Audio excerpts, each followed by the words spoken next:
ಎಲ್ಲಿ ಬ್ಲಾಸ್ಟ್ ಮಾಡಬೇಕು, ನಮ್ಮ ಟಾರ್ಗೆಟ್ ಪಾಯಿಂಟ್ ಯಾವ್ದಾಗಿರ್ಬೇಕು ಅನ್ನೋದ್ರ ಬಗ್ಗೆ ಸಂಪೂರ್ಣವಾಗಿ ಮಾಹಿತಿಯನ್ನ ಕಲೆ ಹಾಕಿದ್ರು. ನೋಡಿ ಎಲ್ಲಿಂದ ಸ್ಕೆಚ್ ರೆಡಿ ಆಗಿದೆ ಅಂತೇಳಿ. ಜನವರಿಯಲ್ಲಿ ಬಂದು ಕೆಂಪುಕೋಟೆಯನ್ನ ಪರಿಶೀಲನೆ ಮಾಡ್ಕೊಂಡು ಹೋಗಿದ್ರು. ಹಾಗಾದ್ರೆ ಇವರ ಟಾರ್ಗೆಟ್ ಇದ್ದಿದ್ದು ದೆಹಲಿಯಲ್ಲಿರುವಂತಹ ಕೆಂಪುಕೋಟೆನ. ಹಾಗಾದ್ರೆ ಜನವರಿ 26ನೇ ತಾರೀಕು ಕೆಂಪುಕೋಟೆ ಸ್ಫೋಟಿಸೋದು ಉಗ್ರರ ಪ್ಲಾನ್ ಆಗಿತ್ತು. ಬಂಧಿತ ಮುಜಾಮಿಲ್ನ ವಿಚಾರಣೆಯಲ್ಲಿ ಈ ಸ್ಫೋಟಕ ಅಂಶ ಬಯಲಾಗಿದೆ. ರಿಪಬ್ಲಿಕ್ ಡೇ ಸಂಭ್ರಮದಲ್ಲಿ ರಕ್ತ ದೋಕುಳಿಯನ್ನು ಹರಿಸೋದಕ್ಕೆ ಸಂಚನ್ನ ರೂಪಿಸಿದ್ರು. ಆದ್ರೆ ಜನವರಿ 26ರಂದು ಸಂಚನ್ನ ಜಾರಿ ಮಾಡಲು ಸಾಧ್ಯವಾಗಿರಲಿಲ್ಲ. ಹಾಗಾಗಿ ದೀಪಾವಳಿ ಸಂದರ್ಭದಲ್ಲಿ ಸ್ಫೋಟಿಸಲು ಪ್ಲಾನ್ ಅನ್ನ ಮಾಡಿಕೊಂಡಿದ್ರು. ಆದ್ರೆ ದೀಪಾವಳಿ ಸಂದರ್ಭದಲ್ಲೂ ಕೂಡ ಉಗ್ರರಿಗೆ ಸ್ಫೋಟ ನಡೆಸೋದಕ್ಕೆ ಸಾಧ್ಯವಾಗಿರಲಿಲ್ಲ. ಮತ್ತೊಂದು ದಿನಕ್ಕೋಸ್ಕರ ಕಾಯ್ತಾ ಕುಳಿತಂತ ವೈಟ್ ಕಾಲರ್ ಟೆರರಿಸ್ಟ್ಗಳು ಜನವರಿಯಲ್ಲೇ ದೊಡ್ಡ ಮಟ್ಟದಲ್ಲಿ ಪ್ಲಾನ್ ಅನ್ನ ಮಾಡಿಕೊಂಡಿದ್ರು. ಜನವರಿಯಲ್ಲಿ ಅದು ಸಾಧ್ಯವಾಗಲಿಲ್ಲ. ಯಾಕೆ? ರಿಪಬ್ಲಿಕ್ ಡೇ ಸ್ಪೆಷಲ್ ದಿವಸನೇ ಅವರು ಮಾಡಬೇಕು ಅಂತ ಅನ್ಕೊಂಡಿದ್ದು. ಆ ಟೈಮಲ್ಲಿ ಸಾವಿರಾರು ಸಂಖ್ಯೆಯಲ್ಲಿ ಭಾಗಿಯಾಗಿರ್ತಾರೆ. ಗಣರಾಜ್ಯೋತ್ಸವವನ್ನ ವೀಕ್ಷಿಸೋದಕ್ಕೆ ವಿದೇಶಗಳಿಂದ ಕೂಡ ಗಣ್ಯರು ಬಂದಿರ್ತಾರೆ.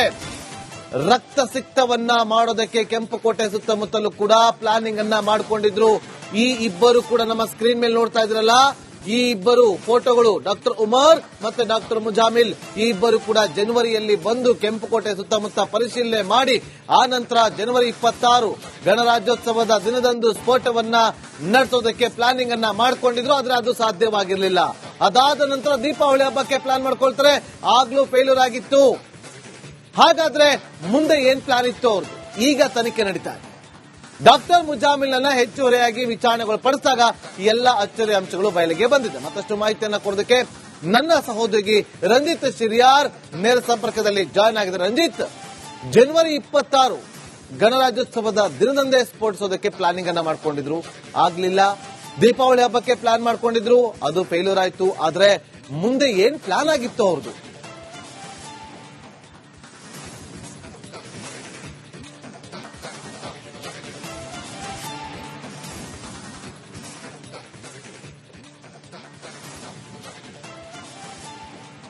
ನಾಗೇಂದ್ರ ಬಾಬು, ನೋಡಿ, ಜನವರಿ 26ನೇ ತಾರೀಕು ಗಣರಾಜ್ಯೋತ್ಸವದ ದಿನದಂದು ಕೆಂಪುಕೋಟೆಯಲ್ಲಿ ನಡೆಯುವಂತಹ ರಾಷ್ಟ್ರದ ಒಂದು ಗುರುತು, ದೇಶದ ಒಂದು ಗುರುತು ರೆಡ್ ಫೋರ್ಟ್, ಇಲ್ಲಿ ನಡೆಯುವಂತಹ ಕಾರ್ಯಕ್ರಮದಲ್ಲಿ ಸಾವಿರಾರು ಜನ ಸೇರ್ತಾರೆ. ಅವತ್ತು ಅಲ್ಲಿ ಇವರು ಬ್ಲಾಸ್ಟ್ ಮಾಡಬೇಕು ಅಂತೇಳಿ ಅಂದ್ಕೊಂಡಿದ್ರು. ಆದ್ರೆ ಅದು ಸಾಧ್ಯ ಆಗಿಲ್ಲ. ಇದಕ್ಕೆ ಪೂರ್ವ ತಯಾರಿ ಹೇಗಿತ್ತು ಅಂತ ಕೇಳಿದ್ರೆ, ಅಸಲಿಗೆ ಈ ಶಾಹೀನ್ ಏನಿದ್ದಾಳಲ್ಲ, ಇವಳು ದೆಹಲಿಯಲ್ಲಿ ಕೆಲಸ ಮಾಡ್ತಾ ಇದ್ಲು. ದೆಹಲಿಯಲ್ಲಿ ಸಹಾಯಕ ವೈದ್ಯೆಯಾಗಿ ಕೆಲಸ ಮಾಡ್ತಾ ಇದ್ಲು. ಅದಾದ ನಂತರ ಅವಳು ಫರೀದಾಬಾದ್ ಜಿಲ್ಲೆಯ ಈ ಧೌಜ್ ಅನ್ನುವಂತ ಈ ಊರಿಗೆ ಶಿಫ್ಟ್ ಆಗಿರೋದು. ಇಲ್ಲಿ ಅವಳು ಅಸಿಸ್ಟೆಂಟ್ ಡಾಕ್ಟರ್ ಆಗಿ ಕೆಲಸವನ್ನ ಮಾಡ್ತಾ ಇದ್ಲು. ನೋಡಿ, ಇವರು ಮೊದಲೇ ತಯಾರಿಯನ್ನ ಮಾಡಿರೋ ಹಂಗೆ ಜನವರಿ ಮೊದಲ ವಾರದಲ್ಲಿ ಈ ಮುಜಾಫಿರ್ ಅಲಿಯಾಸ್ ಮುಜೈದ್ ಏನಿದಾರಲ್ಲ, ಮೊಹಮ್ಮದ್ ಮುಜಾಫಿರ್ ಅಲಿಯಾಸ್ ಮುಜೈದ್, ಆತನು ಮತ್ತು ಡಾಕ್ಟರ್ ಉಮರ್ ಅವರಿಬ್ರು ಕೂಡ ಜನವರಿ ಕೆಂಪುಕೋಟೆಯ ಸುತ್ತಮುತ್ತ ಹೋಗಿ ಪರಿಶೀಲನೆ ಮಾಡಿ ಬಂದಿದ್ರು. ಎಲ್ಲಿ ನಾವು ಬ್ಲಾಸ್ಟ್ ಮಾಡಿದ್ರೆ ಎಷ್ಟು ಹಾನಿ ಆಗುತ್ತೆ ಅನ್ನೋದನ್ನ ಪರಿಶೀಲನೆ ಮಾಡಿ ಬಂದಿದ್ರು.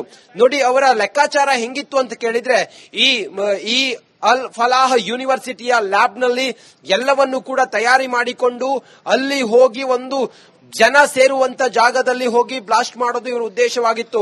ಅಲ್ಲಿ ಗೌರಿಶಂಕರ ಮಂದಿರ ಇದೆ, ಕೆಂಪುಕೋಟೆ ಎದುರುಗಡೆ, ಚಾಂದಿನಿ ಚೌಕ್ನ ಎದುರುಗಡೆ ಗೌರಿಶಂಕರ ಮಂದಿರ ಇದೆ, ಜೈನ ಮಂದಿರವೂ ಕೂಡ ಇದೆ. ಅಲ್ಲಿ ಚಾಂದಿನಿ ಚೌಕ್ ಅಂತ ಹೇಳಿದ್ರೆ ಆ ರಸ್ತೆಯಲ್ಲಿ ಸುಮಾರು ಲಕ್ಷಾಂತರ ಜನ ಪ್ರತಿದಿನ ಓಡಾಡ್ತಾರೆ, ಪ್ರತಿದಿನ ಹೋಗೋರು ಬರೋರು ಇರ್ತಾರೆ. ಇವರ ಒಂದು ಖತರ್ನಾಕ್ ಐಡಿಯಾ ಅಥವಾ ವಿಧ್ವಂಸಕ ಕೃತ್ಯ ಅಲ್ಲೇ ಮಾಡುವಂತ ಲೆಕ್ಕಾಚಾರ ಇತ್ತು. ಆದ್ರೆ ಈ ಉಮರ್ ಅನ್ನುವಂತ, ಈ ಡಾಕ್ಟರ್ ಉಮರ್ ಅನ್ನುವಂತ ಈ ಭಯೋತ್ಪಾದಕ ಇದ್ದಾನಲ್ಲ, ಈತ ಹೇಗೆ ಬಲಿಪಶು ಆದ್ವ ಅಂತ ಕೇಳಿದ್ರೆ, ಈ ಅಲ್ ಫಲಾಹ್ ಯೂನಿವರ್ಸಿಟಿಯ ಮೇಲೆ ಪೊಲೀಸರು ದಾಳಿಯನ್ನ ಮಾಡಿದಾಗ ಇವರ ಬಂಡವಾಳ ಬಯಲಾಗುತ್ತೆ. ಈ ಮುಜಾಫಿರ್ ಅನ್ನುವಂತ ಈ ಡಾಕ್ಟರ್ ಮುಜಾಫಿರ್ ಇದ್ದಾನಲ್ಲ, ಈತ ಕ್ಯಾಂಪಸ್ನ ಒಳಗಡೆ ಆತನಿಗೆ ಪ್ರತ್ಯೇಕವಾಗಿ ರೂಮ್ ಇತ್ತು. ಆದ್ರೆ ಆತ ಹೊರಗಡೆ, ಕ್ಯಾಂಪಸ್ನಿಂದ ಹೊರಗಡೆ 2 ರೂಮ್ ಅನ್ನ ಬಾಡಿಗೆಗೆ ಪಡ್ಕೊಂಡಿದ್ದ. ಯಾಕಂತ ಹೇಳಿದ್ರೆ ಅಲ್ಲಿ ಆತ ಸ್ಫೋಟಕಗಳನ್ನ ಇಳಿಸ್ತಾ ಇದ್ದ. ಪೊಲೀಸರು ದಾಳಿ ಮಾಡಿದಾಗ ಸುಮಾರು 350 ಕೆಜಿಯಷ್ಟು ಸ್ಫೋಟಕ ಪತ್ತೆಯಾಗಿತ್ತು. ಒಟ್ಟು ಈ ಫರೀದಾಬಾದ್ನಲ್ಲಿ ಸುಮಾರು ಸುಮಾರು 2900 ಕೆಜಿಯಷ್ಟು ಸ್ಫೋಟಕ ಪತ್ತೆಯಾಗಿತ್ತು. ಶಸ್ತ್ರಾಸ್ತ್ರಗಳು ಮತ್ತೆ ಬಂದೂಕುಗಳು, ಬಾಂಬ್ಗಳನ್ನ ಆತ ಪ್ರತ್ಯೇಕವಾಗಿ ಬಾಡಿಗೆ ಪಡೆದಂತ ರೂಮ್ ನಲ್ಲಿ ಸಂಗ್ರಹಿಸಿಟ್ಟಿದ್ದ. ಯಾವಾಗ ಪೊಲೀಸರಿಗೆ ಈ ಶಾಹಿರ್ ಮತ್ತೆ ಈ ಮುಜಾಫಿರ್ ಸೇರಿದಂತೆ ಈ 3 ಜನರ ಬಂಧನ ಈ ಕಾಲೇಜ್ನಲ್ಲಿ ಆಗುತ್ತೆ, ಈ ಯೂನಿವರ್ಸಿಟಿಯಲ್ಲಿ ಆಗುತ್ತೆ, ಆಗ ಡಾಕ್ಟರ್ ಉಮರ್ ಗಲಿಬಿಲಿ ಆಗ್ತಾನೆ. ಆತ ಅಂದುಕೊಂಡಂತ ಪ್ಲಾನ್ ಫೇಲ್ ಆಯ್ತಲ್ಲ ಅಂತ ಹೇಳಿ ಆತ ಅನ್ಕೊಳ್ತಾನೆ. ಏಕಾಂಗಿಯಾಗಿ ಆತ ಎಲ್ಲವನ್ನೂ ಕೂಡ ಒಂದಿಷ್ಟು ಪ್ಲಾನ್ ಮಾಡಿಕೊಂಡು ಇಲ್ಲಿರುವಂತಹ ಸ್ಫೋಟಕಗಳನ್ನ ಅಥವಾ ಈ ಫರೀದಾಬಾದ್ ನಲ್ಲಿರುವಂತಹ ಸ್ಫೋಟಕಗಳನ್ನ ಬೇರೆ ಕಡೆಗೆ ಶಿಫ್ಟ್ ಮಾಡುವಂತ ಎಲ್ಲಿ ಬ್ಲಾಸ್ಟ್ ಮಾಡಬೇಕು, ನಮ್ಮ ಟಾರ್ಗೆಟ್ ಪಾಯಿಂಟ್ ಯಾವ್ದಾಗಿರ್ಬೇಕು ಅನ್ನೋದ್ರ ಬಗ್ಗೆ ಸಂಪೂರ್ಣವಾಗಿ ಮಾಹಿತಿಯನ್ನ ಕಲೆ ಹಾಕಿದ್ರು. ನೋಡಿ ಎಲ್ಲಿಂದ ಸ್ಕೆಚ್ ರೆಡಿ ಆಗಿದೆ ಅಂತೇಳಿ. ಜನವರಿಯಲ್ಲಿ ಬಂದು ಕೆಂಪುಕೋಟೆಯನ್ನ ಪರಿಶೀಲನೆ ಮಾಡ್ಕೊಂಡು ಹೋಗಿದ್ರು. ಹಾಗಾದ್ರೆ ಇವರ ಟಾರ್ಗೆಟ್ ಇದ್ದಿದ್ದು ದೆಹಲಿಯಲ್ಲಿರುವಂತಹ ಕೆಂಪುಕೋಟೆನ. ಹಾಗಾದ್ರೆ ಜನವರಿ 26ನೇ ತಾರೀಕು ಕೆಂಪುಕೋಟೆ ಸ್ಫೋಟಿಸೋದು ಉಗ್ರರ ಪ್ಲಾನ್ ಆಗಿತ್ತು. ಬಂಧಿತ ಮುಜಾಮಿಲ್ನ ವಿಚಾರಣೆಯಲ್ಲಿ ಈ ಸ್ಫೋಟಕ ಅಂಶ ಬಯಲಾಗಿದೆ. ರಿಪಬ್ಲಿಕ್ ಡೇ ಸಂಭ್ರಮದಲ್ಲಿ ರಕ್ತ ದೋಕುಳಿಯನ್ನು ಹರಿಸೋದಕ್ಕೆ ಸಂಚನ್ನ ರೂಪಿಸಿದ್ರು. ಆದ್ರೆ ಜನವರಿ 26ರಂದು ಸಂಚನ್ನ ಜಾರಿ ಮಾಡಲು ಸಾಧ್ಯವಾಗಿರಲಿಲ್ಲ. ಹಾಗಾಗಿ ದೀಪಾವಳಿ ಸಂದರ್ಭದಲ್ಲಿ ಸ್ಫೋಟಿಸಲು ಪ್ಲಾನ್ ಅನ್ನ ಮಾಡಿಕೊಂಡಿದ್ರು. ಆದ್ರೆ ದೀಪಾವಳಿ ಸಂದರ್ಭದಲ್ಲೂ ಕೂಡ ಉಗ್ರರಿಗೆ ಸ್ಫೋಟ ನಡೆಸೋದಕ್ಕೆ ಸಾಧ್ಯವಾಗಿರಲಿಲ್ಲ. ಮತ್ತೊಂದು ದಿನಕ್ಕೋಸ್ಕರ ಕಾಯ್ತಾ ಕುಳಿತಂತ ವೈಟ್ ಕಾಲರ್ ಟೆರರಿಸ್ಟ್ಗಳು ಜನವರಿಯಲ್ಲೇ ದೊಡ್ಡ ಮಟ್ಟದಲ್ಲಿ ಪ್ಲಾನ್ ಅನ್ನ ಮಾಡಿಕೊಂಡಿದ್ರು. ಜನವರಿಯಲ್ಲಿ ಅದು ಸಾಧ್ಯವಾಗಲಿಲ್ಲ. ಯಾಕೆ? ರಿಪಬ್ಲಿಕ್ ಡೇ ಸ್ಪೆಷಲ್ ನಿಸನೆ ಅವರು ಮಾಡಬೇಕು ಅಂತ ಅನ್ಕೊಂಡಿದ್ದು. ಆ ಟೈಮಲ್ಲಿ ಸಾವಿರಾರು ಸಂಖ್ಯೆಯಲ್ಲಿ ಭಾಗಿಯಾಗಿರ್ತಾರೆ. ಗಣರಾಜ್ಯೋತ್ಸವವನ್ನ ವೀಕ್ಷಿಸೋದಕ್ಕೆ ವಿದೇಶಗಳಿಂದ ಕೂಡ ಗಣ್ಯರು ಬಂದಿರ್ತಾರೆ. ರಕ್ತಸಿಕ್ತವನ್ನ ಮಾಡೋದಕ್ಕೆ ಕೆಂಪುಕೋಟೆ ಸುತ್ತಮುತ್ತಲೂ ಕೂಡ ಪ್ಲಾನಿಂಗ್ ಅನ್ನ ಮಾಡಿಕೊಂಡಿದ್ರು. ಈ ಇಬ್ಬರು ಕೂಡ ನಮ್ಮ ಸ್ಕ್ರೀನ್ ಮೇಲೆ ನೋಡ್ತಾ ಇದ್ರಲ್ಲ, ಈ ಇಬ್ಬರು ಫೋಟೋಗಳು ಡಾಕ್ಟರ್ ಉಮರ್ ಮತ್ತೆ ಡಾಕ್ಟರ್ ಮುಜಾಮಿಲ್, ಈ ಇಬ್ಬರು ಕೂಡ ಜನವರಿಯಲ್ಲಿ ಬಂದು ಕೆಂಪುಕೋಟೆ ಸುತ್ತಮುತ್ತ ಪರಿಶೀಲನೆ ಮಾಡಿ ಆ ನಂತರ ಜನವರಿ 26 ಗಣರಾಜ್ಯೋತ್ಸವದ ದಿನದಂದು ಸ್ಫೋಟವನ್ನ ನಡೆಸೋದಕ್ಕೆ ಪ್ಲಾನಿಂಗ್ ಅನ್ನ ಮಾಡ್ಕೊಂಡಿದ್ರು. ಆದ್ರೆ ಅದು ಸಾಧ್ಯವಾಗಿರಲಿಲ್ಲ. ಅದಾದ ನಂತರ ದೀಪಾವಳಿ ಹಬ್ಬಕ್ಕೆ ಪ್ಲಾನ್ ಮಾಡ್ಕೊಳ್ತಾರೆ. ಆಗ್ಲೂ ಫೇಲ್ಯೂರ್ ಆಗಿತ್ತು. ಹಾಗಾದ್ರೆ ಮುಂದೆ ಏನ್ ಪ್ಲಾನ್ ಇತ್ತು ಅವ್ರದ್ದು? ಈಗ ತನಿಖೆ ನಡೀತಾ ಇದೆ. ಡಾಕ್ಟರ್ ಮುಜಾಮಿಲ್ ಅನ್ನ ಹೆಚ್ಚುವರಿಯಾಗಿ ವಿಚಾರಣೆಗಳು ಪಡಿಸಿದಾಗ ಎಲ್ಲ ಅಚ್ಚರಿಯ ಅಂಶಗಳು ಬಯಲಿಗೆ ಬಂದಿದೆ. ಮತ್ತಷ್ಟು ಮಾಹಿತಿಯನ್ನ ಕೊಡೋದಕ್ಕೆ ನನ್ನ ಸಹೋದರಿ ರಂಜಿತ್ ಶಿರಿಯಾರ್ ನೇರ ಸಂಪರ್ಕದಲ್ಲಿ ಜಾಯ್ನ್ ಆಗಿದ್ದಾರೆ. ರಂಜಿತ್, ಜನವರಿ 26 ಗಣರಾಜ್ಯೋತ್ಸವದ ದಿನದಂದೇ ಸ್ಫೋಟಿಸೋದಕ್ಕೆ ಪ್ಲಾನಿಂಗ್ ಅನ್ನ ಮಾಡ್ಕೊಂಡಿದ್ರು, ಆಗ್ಲಿಲ್ಲ. ದೀಪಾವಳಿ ಹಬ್ಬಕ್ಕೆ ಪ್ಲಾನ್ ಮಾಡ್ಕೊಂಡಿದ್ರು, ಅದು ಫೇಲ್ಯೂರ್ ಆಯ್ತು. ಆದ್ರೆ ಮುಂದೆ ಏನ್ ಪ್ಲಾನ್ ಆಗಿತ್ತು ಅವ್ರದ್ದು?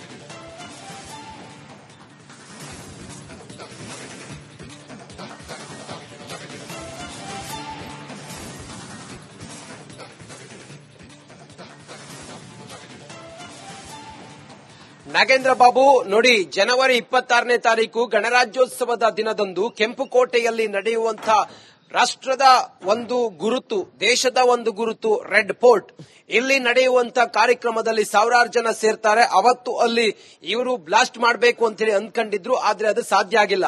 ಇದಕ್ಕೆ ಪೂರ್ವ ತಯಾರಿ ಹೇಗಿತ್ತು ಅಂತ ಕೇಳಿದ್ರೆ, ಅಸಲಿಗೆ ಈ ಶಾಹೀನ್ ಏನಿದ್ದಾಳಲ್ಲ, ಇವಳು ದೆಹಲಿಯಲ್ಲಿ ಕೆಲಸ ಮಾಡ್ತಾ ಇದ್ಲು. ದೆಹಲಿಯಲ್ಲಿ ಸಹಾಯಕ ವೈದ್ಯೆಯಾಗಿ ಕೆಲಸ ಮಾಡ್ತಾ ಇದ್ಲು.